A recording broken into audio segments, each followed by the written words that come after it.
이 시편을 연구하는 학자들은 요 앞에 있는 42편 그리고 오늘 우리가 함께 나눌 43편 이거를 하나로 봅니다. 실은 이렇게 쭉 묵상하시면은 이게 이어져요. 그 똑같은 내용입니다. 실은 비슷한 내용이에요. 그래서 흔히 그런 생각이 들어요. 아니 뭐 같은 내용을 이렇게 두 번씩 이렇게 반복을 하지? 근데 그런 생각을 해봅니다. 왜 그랬을까?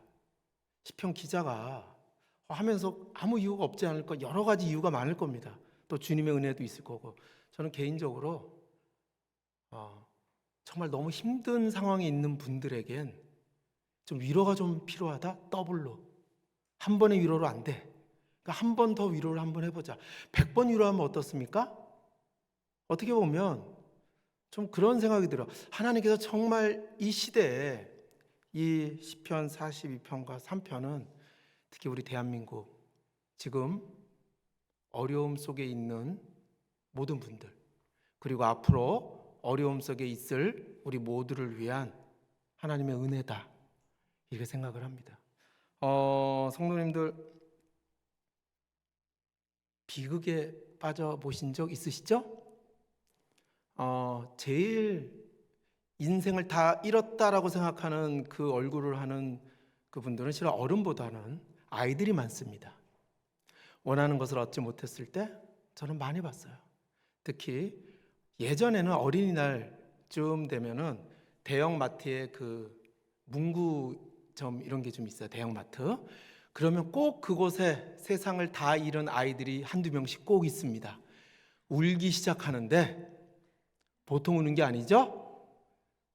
우리 교육학적으로는 절대 사주면 안 된다 그럽니다. 그러나 안 사줄 수가 없을 정도로 울어요. 그 아이에게 그 장난감은 무슨 의미가 있을까요? 그러면 만약에 사줬어요. 그러면 그 아이가 그 장난감을 한 1년 가지고 놀까요? 한 6개월? 근데 그걸 얻었을 때 어떤 느낌일까요? 세상을 다 얻은 느낌이죠. 아마 그거 같은 즐거움이 없을 겁니다. 가끔 그런 생각을 해봅니다. 우리 삶 속에서 오는 기쁨, 그것의 유통기한은 얼마가 될까? 우리 사랑하는 성도 여러분, 지금 혹시 어려움 중에 계십니까? 우리 크리스찬이라 그래서 어려움을 피할 수는 없습니다. 그건 저도 마찬가지고 우리 모든 성도님들도 마찬가지예요. 왜? 인간으로 살면서 이 땅에서 어려움 없을 수 없어요. 우리 흔히 그런 얘기합니다. 노후 대책 세운다 그래. 노후 대책. 노후 대책 세우려면 뭐가 제일 중요하죠? 왜 그러세요 오늘? 노후 대책하면 제일 중요한 게 뭐예요? 뭐니 해도 돈이지. 그쵸? 노후 대책하면 벌써 이게 막 돈이 필요하잖아요. 그럼 우리 성도님들 사후 대책은 세워놓으셨어요? 사후 대책? 죽고 난 다음에 대책 세워놓으셨어요? 예? 사후 죽고 난 다음에 돈 필요해요? 혹시 돈 필요하세요? 죽고 난 다음에 혹시 넓은 집 필요하세요? 죽고 난 다음에 누구만 필요해요? 오직 예수. 그쵸? 사후 대책은 예수님이에요. 그런데 이 노후 대책이 문제야. 그럼 현재 대책도 이게 문제야. 분명히 우리는 알아요. 앞으로 우리의 삶이 이 땅에서 어떻게 될지 저도 알아요. 가끔 그런 생각을 해봅니다. 그 마지막 때, 그러니까 마지막 때가 여러 가지가 있는데 그 젊었을 때 마지막 때는 그 다음이 소망이지만 나이가 들면서의 마지막 때는 어려움이에요. 실은 저는 생각합니다. 제가 이제 만약에 은퇴할 때쯤 되면 저를 이제 찾아오는 사람도 없을 거고, 그렇죠? 그러고 은퇴를 했어요? 그럼 어때요? 약간은 쓸쓸함이 있을 거예요. 그때까지는 바쁘고 뭐 그러다가 굉장히 한가로워지겠죠. 그러다가 점점점 나이가 듭니다. 이제는 나를 찾아오기보다는 내가 먼저 가야 되겠죠. 그러다가 더 나이가 듭니다. 육체적으로 힘듭니다. 어때요? 움직임의 폭이 줄어들겠죠. 어떨까요? 그때 그 마음의 쓸쓸함은. 점점 되면은 운신의 폭이 점점 줄어들 겁니다. 그때 우리는 어떤 마음으로 인생을 살아갈까요? 그때도 우리 마음속에 기쁨이 넘치고 소망이 넘치고 활기가 넘칠까요? 오늘 본문 말씀은 우리에게 많은 것을 생각하게 해줍니다. 특히 이 시의 지은이는 고라 자손의 시, 그래서 아마 거기 시편 42편, 이게 하나의 시거든요. 거기 보시면 그렇게 주가 있습니다. 그런데 또 어떤 분들은 아마 다윗의 어떠한 그 어려움을 고라 자손이 아마 이렇게 해서 올린 시가 아닐까, 그런 얘기도 합니다.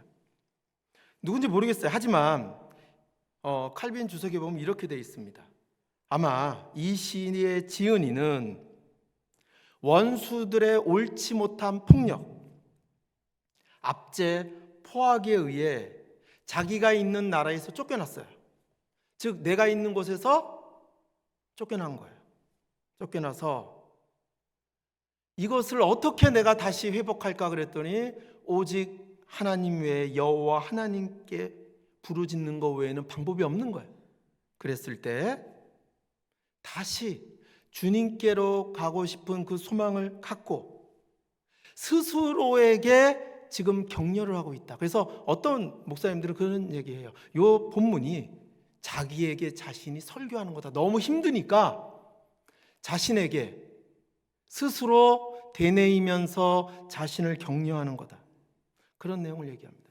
실은 오늘 본문은 저에게는 개인적으로 좀 의미가 있습니다. 왜냐하면 제가 근무하는 대학에서 대학 평가를 좀 받았어요. 요즘도 받고 있습니다.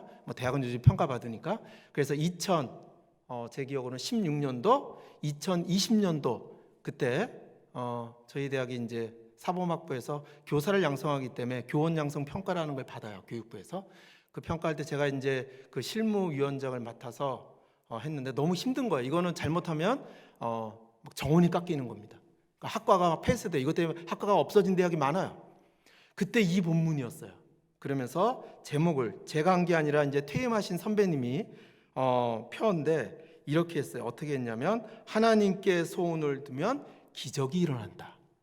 그리고 본문 이렇게 딱 구절을 올려놓고 저희가 준비를 했습니다. 이 본문 때문에 그런 건 아닌데 기적이 일어나서 제가 근무하는 대학의 사범학부 교육대학원은 아직까지 정원에 대한 조정이 없이, 물론 자체 정원 조정은 했지만 지금까지 버티고 있습니다. 그리고 2025년 후년에 또 받아요. 제가 또 그것도 맡아서 하는데 그때 표어도 이겁니다. 속으로 생각해요. 기적이 과연 3번 일어날까? 주님 3번입니다. 이러는데 오늘 본문을 보시면 그 1절에 보시면 이렇게 돼 있어요. 하나님이여 나를 판단하시되. 그리고 또 보면은 어떻게 돼 있냐? 내 송사를 변호하시며 그리고 나를 건지소서. 지금 한 절에 동사가 3개가 나옵니다. 나를 좀 하나님 돌봐주세요. 나를 좀 판단해 보세요. 그리고 주님께서 직접 나를 변호해 주세요. 그리고 궁극적으로는 불의한 자들에게서 나를 건져 주세요. 지금 시인은 굉장히 억울한 일에 빠져 있습니다. 너무너무 억울해서 어디다 하소연할 데 없어요. 근데 좀 이상하지 않습니까? 보통 우리가 억울한 일을 당하거나 힘든 일을 당할 때 우리 성도님들은 그렇게 기도하지 않으실지 모르지만 저는 가끔 이렇게 기도합니다. 하나님, 제가 잘못한 것 같아요. 다 저의 죄 때문에 일어난 일입니다. 하나님 죄송해요. 한 번만 용서해 주시고 이번만 잘 넘겨주시면 제가 다음번에는 제가 한번 좀 잘하겠습니다. 근데 오늘 본문에 나오는 분은 그게 아니라 뭐예요? 굉장히 당당해요. 나를 판단해 보래요. 하나님 나를 한번 판단해 보세요. 나를 변호해 달라는 거예요. 하나님이 직접 변호사가 돼서 나를 변호해 주세요. 그리고 하나님 나를 건져 주세요. 혹시 성도님들 이럴 때가 있나요?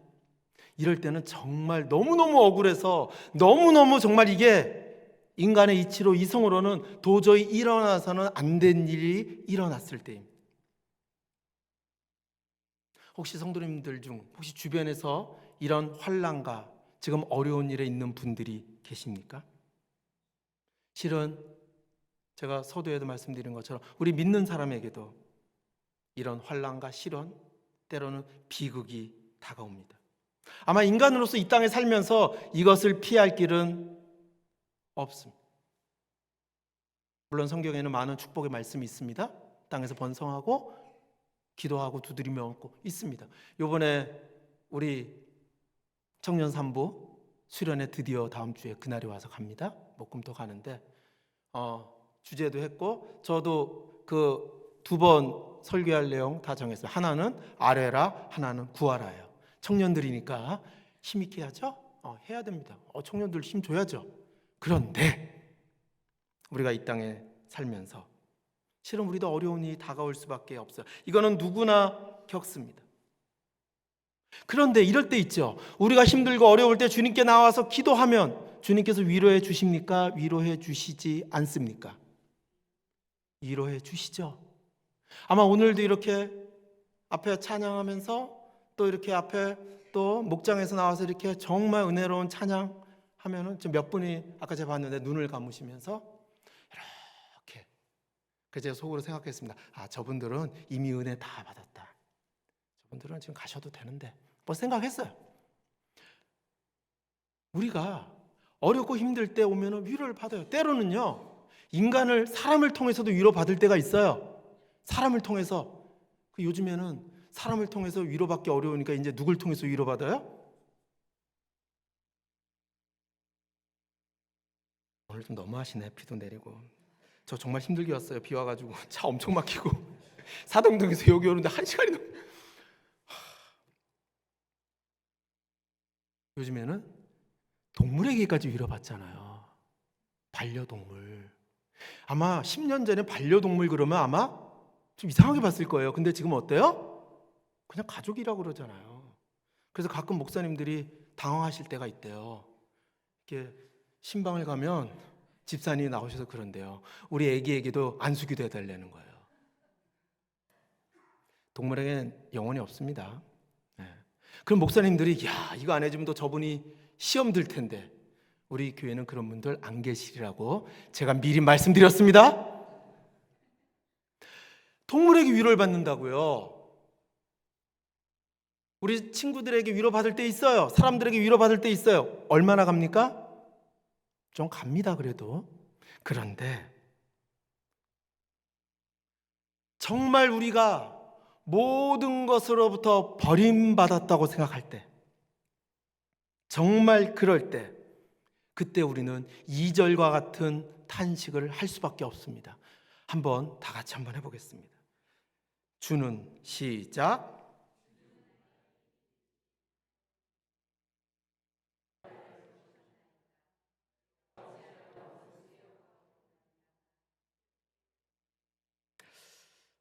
아멘 나오기가 쉽지 않으시죠? 아멘. 아멘입니다. 정말 우리가 힘들 때 그런 생각을 합니다. 특히 우리 크리스찬 같은 경우에 그런 느낌이 들 때가 뭐냐면 사람한테 버림받은 거 오케이. 근데 하나님으로부터 버림받았다고 생각되는 때가 있어요. 정말 하나님이 나를 버리셨나? 하나님이 지요 어찌하여 나를 버리셨나이까? 이거는요 우리 믿는 사람들에게는 최악의 상황이에요. 모든 것이 다 허물어질 수 있는 상황입니다. 이럴 때가 와요. 인생에 공고할 때가 옵니다.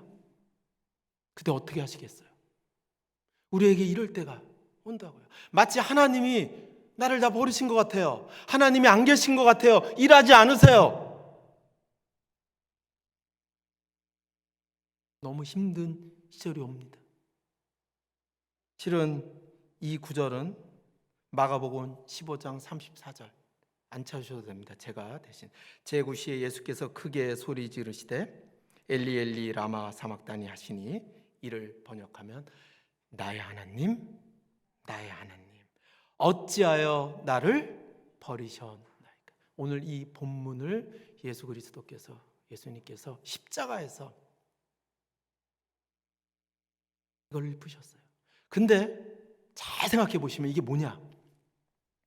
역으로 생각하면 이러한 극심한 고통까지도 예수님께서 십자가상에서 우리를 위하여 다 어떻게 했다? 대속했다는 겁니다. 아멘? 그러니까 하나님은 우리를 절대 버리시지 않습니다. 절대 버리시지 않습니다. 아멘 소리가 작네. 버리시지 않습니다. 단 우리가 그렇게 생각할 수가 있어요.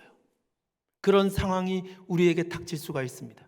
제가 예전에 한 목사님이 기억납니다. 이 목사님은요, 기도하면 마지막에 꼭 이렇게 하세요. 한 번도 나를 실망시켜 주신 적이 없는 우리 주 예수 그리스도 이름으로 감사함. 기도드립니다. 맨 마지막이 똑같아. 어떨 때는 은혜가 돼요. 또 어떨 때는 어때요? 오늘 내가 실망했어. 그러면 어때요?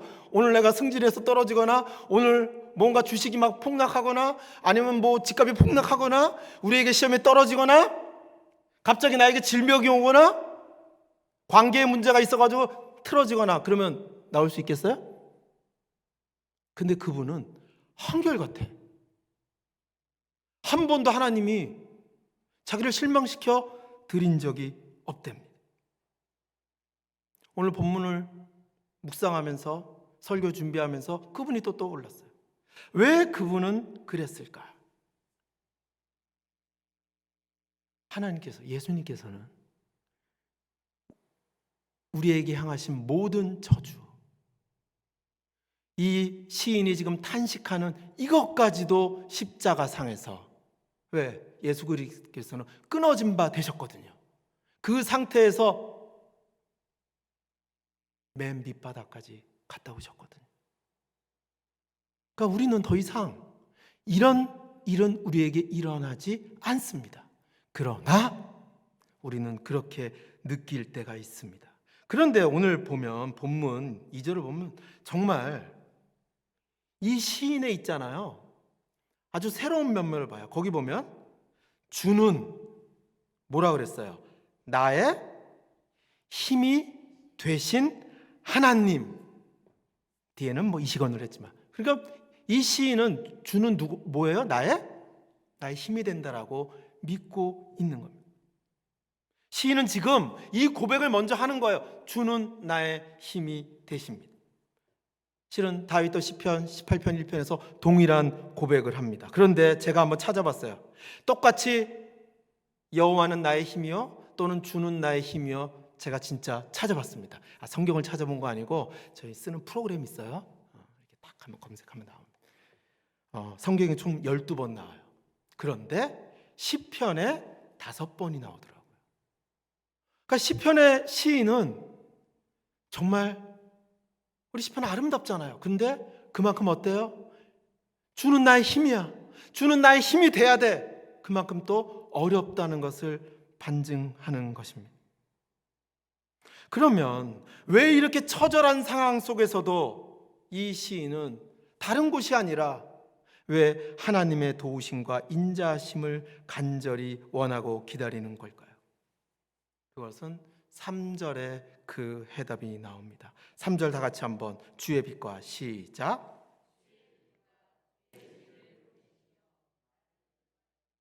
주의 거룩한 상과 주께서 계시는 곳에 이르게 하소서. 아멘. 시인이 간절히 소망하는 것.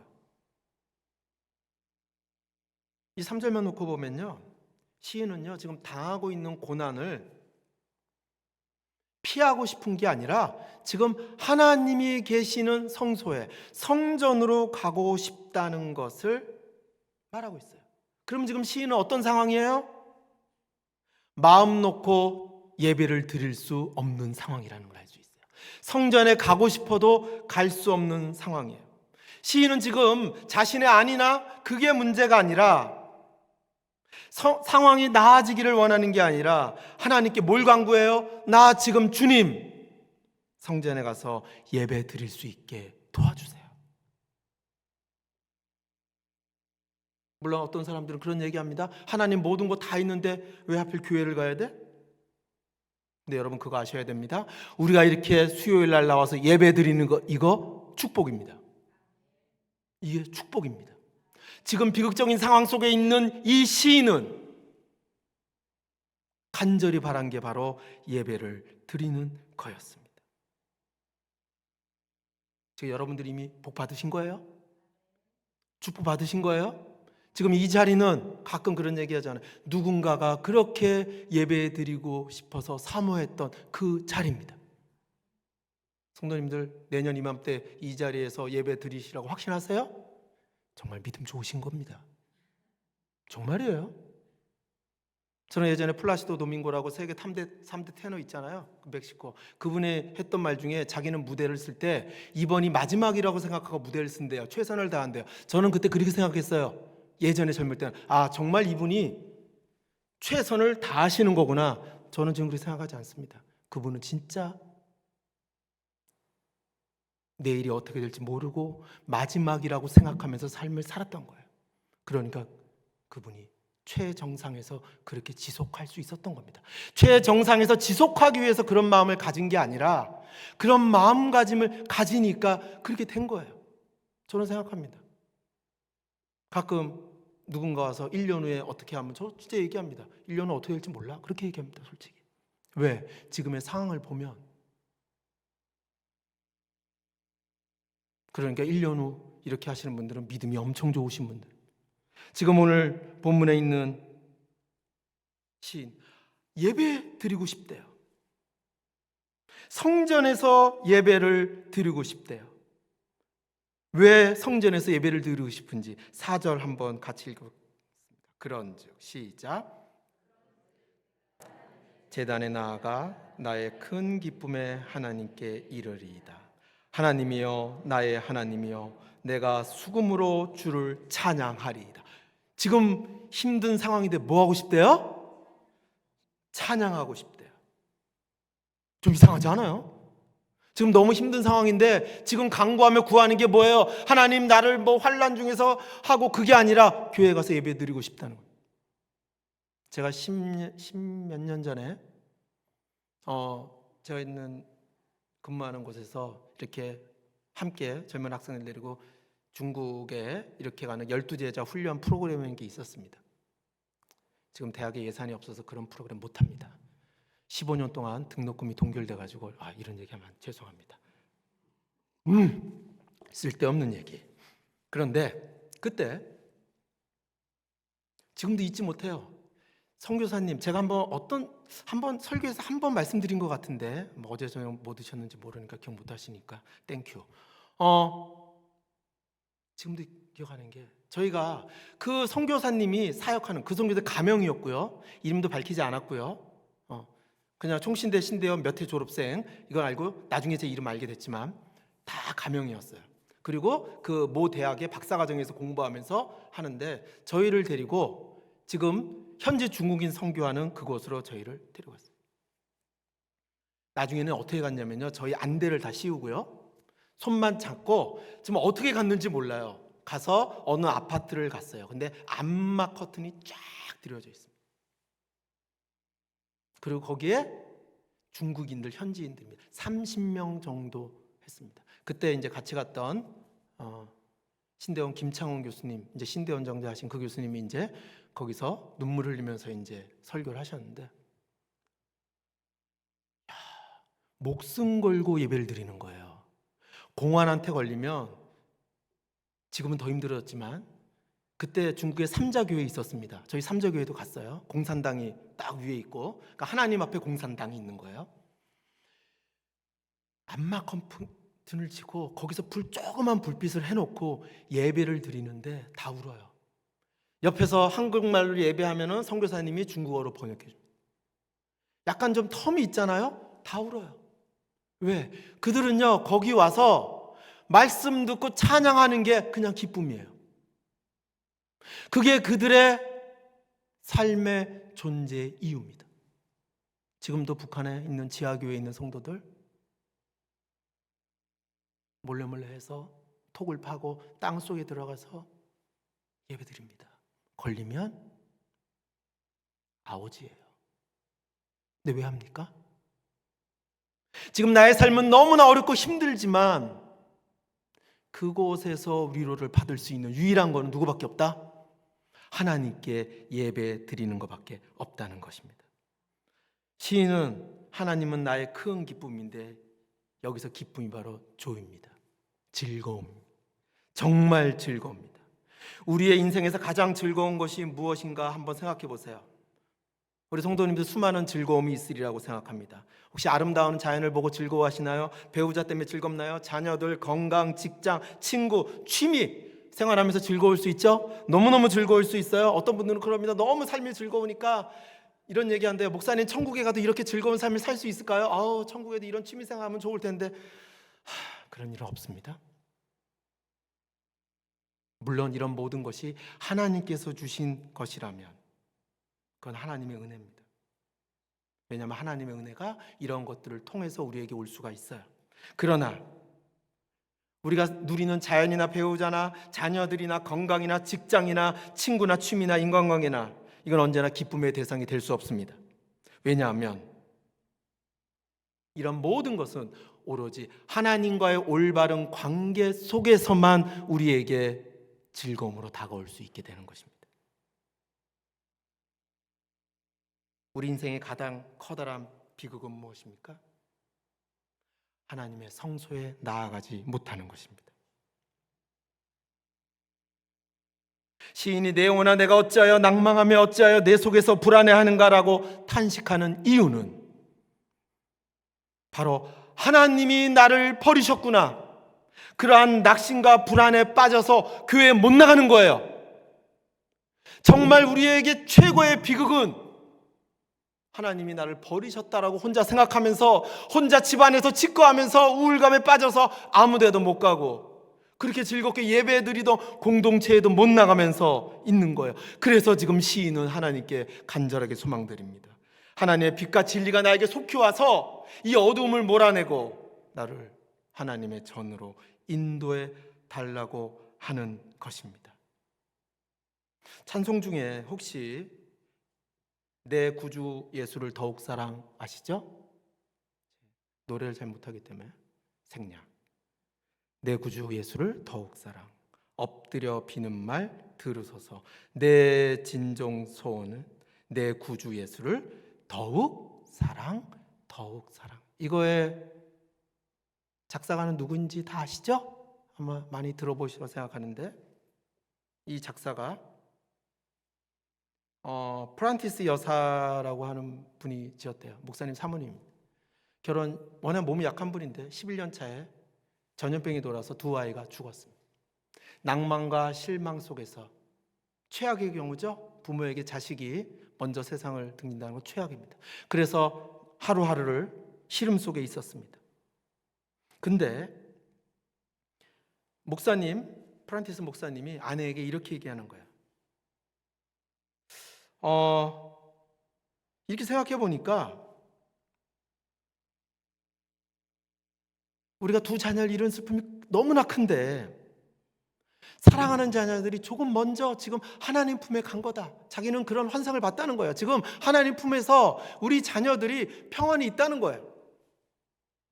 그리고 나중에 우리가 천국에 가면 우리가 어떤 모습으로 만날지 모르지만 만난다는 거예요. 소망이 있다는 거예요. 근데 우리가 여기서 지금 우울감에 빠져가지고 뭐 사역이고 뭐고 다 있다는 거예요. 너무나 슬프다는 거예요. 우리 그러지 말자는 거예요. 응? 조금 먼저 갔다는 거예요. 이 땅에서는 슬프지만 그러면서 이거를 우리가 한번 승화시키자는 겁니다. 그러면서 이 사모님께서 구절을 쓰기 시작했습니다. 오직 구주 예수만 더욱 사랑하겠다. 오직 예수만 사랑하겠다는 것. 쉽지 않습니다. 그러나 어렵지도 않은 일입니다. 사랑하는 성도 여러분, 우리에게 비극은 어디에서 오는 것입니까? 누가 우리를 마음껏 웃지 못하게 하고 하나님을 즐거워하지 못하게 합니까?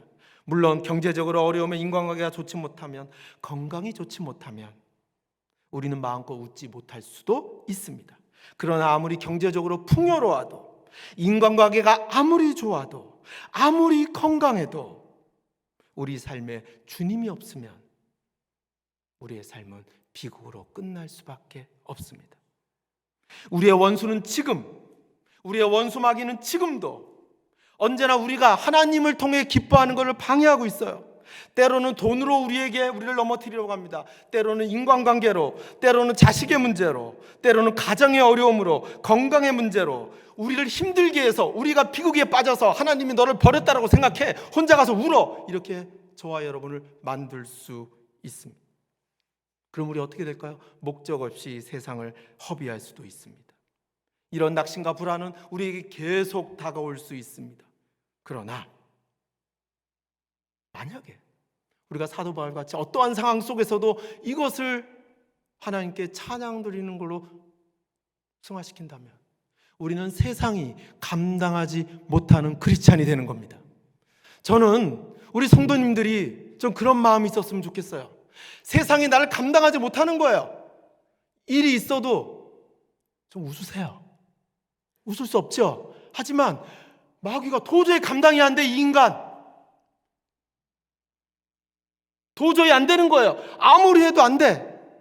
어떡할 거예요? 마귀가 한 길로 왔다가 성경 말씀처럼 어때요? 7길로 도망가게 되는 거예요. 더 이상 그걸 통해서 우리를 넘어뜨릴 수 없다라고 생각하면 절대 건들지 않습니다. 그러나 조금만 하면 어떻게 되겠어요?